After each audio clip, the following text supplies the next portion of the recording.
The year the rain forgot their village, Jack and his mother watched the thatch drip into bowls and a thin cow nose in empty pail.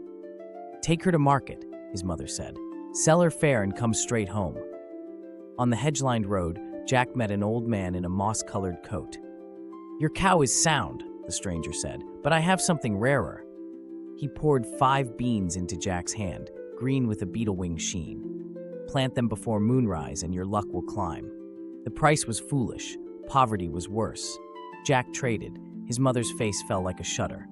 "Beans?" She flung them into the garden and turned away. Jack lay awake, listening to bowls tick and to his mother's quiet weeping. Sometime after midnight, the cottage trembled. Through the window, a stalk rose leaf after leaf, a ladder for the sky. At first light, Jack gripped the cool, wet stem and climbed until the air turned sweet and thin. Above the clouds lay a meadow of bright grass, and beyond it, a stone castle that smelled of roast and thunder. He knocked, because manners cost nothing. The door swung to a cook the size of a wardrobe, cheeks flowery, eyes kind.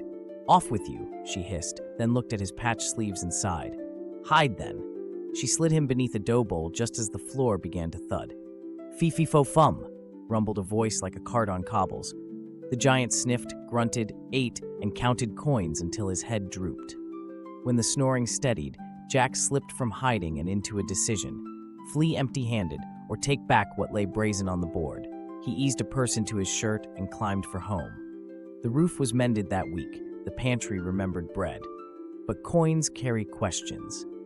Back among the clouds, Jack asked the cook, "Has he always had such things?" She stirred the pot and muttered, "Your father did, before robbery learned your door." Truth set Jack's jaw. He waited for the nap and coaxed a goose from its perch. In his arms it laid an egg the color of sunrise. He left a coin where the goose had sat and fled. Debts were paid, nights grew quieter. Still the sound of a song threaded his sleep, notes like a spring and a woman's voice together. Jack climbed a third time. In the dim hall, a golden harp dozed on a stool. He lifted it. The strings woke. "Master," it called, not to the giant but into Jack's ribs, as if it recognized its old house. The giant's eyes opened. Thunder stood up. Jack ran for the window and the green ladder beyond. Boots like barrels pounded behind him.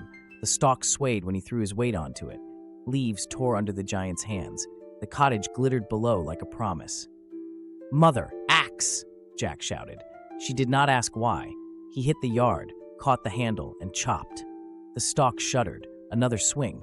The world tilted. The giant's face shrank, then vanished as cloud folded him away. Sap scented the air.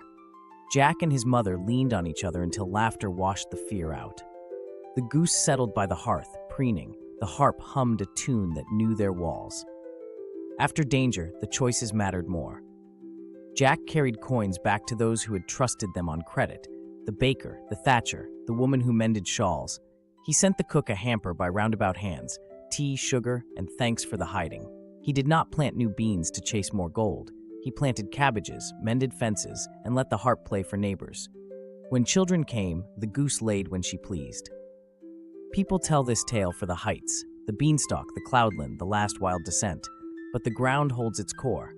Risk can rescue you if you answer it with courage, restitution, and restraint. Climb when a true chance appears. Recover what was stolen. Pay what you owe. Then, when the roof is sound and the table set, stop climbing and cut the stalk. That is how luck becomes a life.